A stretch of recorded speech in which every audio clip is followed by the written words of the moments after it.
Olá, conselheiro e conselheira tutelar, Emerson Freitas, para mais um vídeo. E antes, eu gostaria de fazer um pedido todo especial. Você que ainda não é inscrito no canal, se inscreva, dê um joinha para nos ajudar. É muito importante a sua participação e vai nos ajudar de uma maneira grandiosa. Mas vamos lá! O que fazer se um conselheiro tutelar se recusa a trabalhar em colegiado? Primeiro lugar, o Estatuto da Criança e do Adolescente não estabelece atribuições ao conselheiro tutelar, e sim ao conselho tutelar, ao colegiado. E onde nós achamos essa definição? Artigo 136. São atribuições do conselho tutelar. Então, as atribuições que estão no Estatuto da Criança e do Adolescente devem ser para o colegiado. São atribuições do conselho tutelar e não do conselheiro. Segundo, a resolução do CONANDA, número 170, normatiza o colegiado do conselho. Vamos lá. O artigo 20, parágrafo único, na última parte, diz assim: sem prejuízo do caráter colegiado das decisões tomadas pelo Conselho. Então, o caráter das decisões, o caráter do formato, da forma de trabalhar é o colegiado. O artigo 21 explica de uma maneira mais explícita: as decisões do Conselho Tutelar serão tomadas pelo seu colegiado conforme dispuser no seu regimento interno. Tá aí a importância de termos um regimento interno também. Mas o próprio CONANDA reconhece que as decisões devem ser tomadas pelo colegiado. E o artigo 40, tudo isso é da resolução 170 do CONANDA, aquela mesmo que normatizou o processo de escolha de conselheiros tutelares. O artigo 40, o 5 aí, diz o seguinte: comparecer às sessões deliberativas do conselho. Então, se tem sessões deliberativas, é porque tem um colegiado, é porque tem uma assembleia, é porque tem um grupo de pessoas que irão decidir, certo? Então, o inciso 5 do artigo 40 diz isso aí. Então, a própria resolução do CONANDA, número 170, ela dá um norte para que o conselho venha trabalhar de uma maneira colegiada. Terceiro lugar, a resolução 170 do CONANDA norteia as proibições e punições para o conselheiro que agir fora do colegiado. Olha que bacana, o artigo 40. Cabe à legislação local definir as condutas vedadas aos membros do conselho tutelar, bem como as sanções a elas cominadas, conforme preconiza a legislação que rege os demais servidores.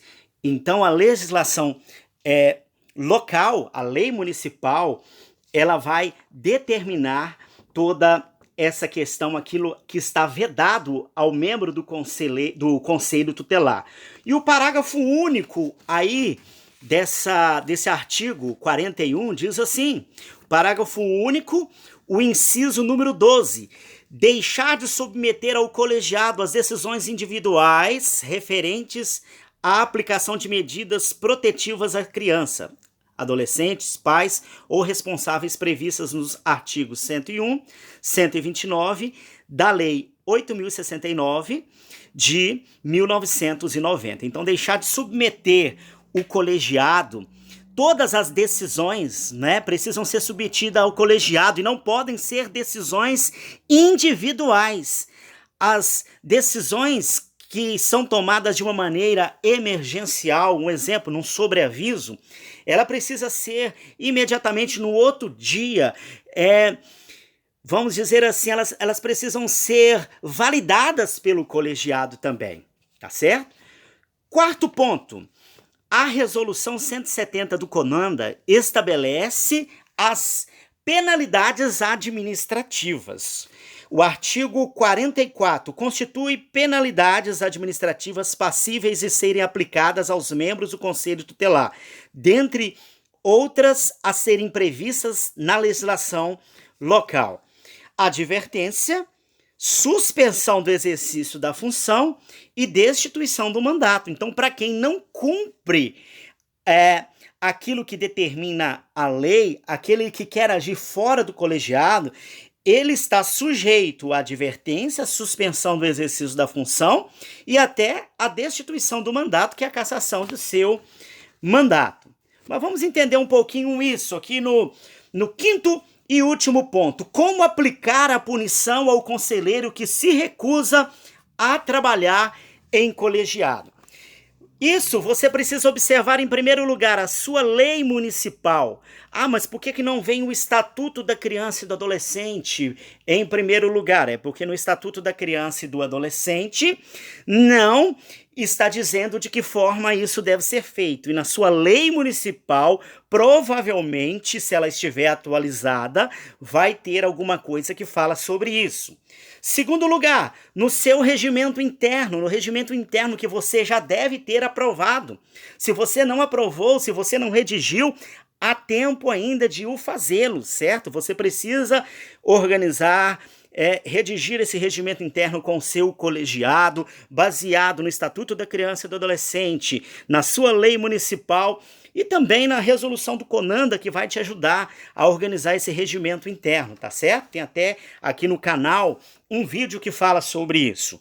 Então você vai observar, para aplicar uma punição a esse conselheiro que não quer, eu não quero trabalhar de maneira colegiada, eu vou trabalhar do meu jeito, eu vou tomar as minhas decisões, eu tenho os meus casos. Então esse conselheiro tutelar, ele está agindo fora da legalidade que preconiza todas as leis, todas as normativas, no caso a própria resolução 170 e até mesmo, não é, a lei municipal aí. Então você precisa observar a lei municipal, o regimento interno do seu conselho tutelar, a resolução 170 do CONANDA.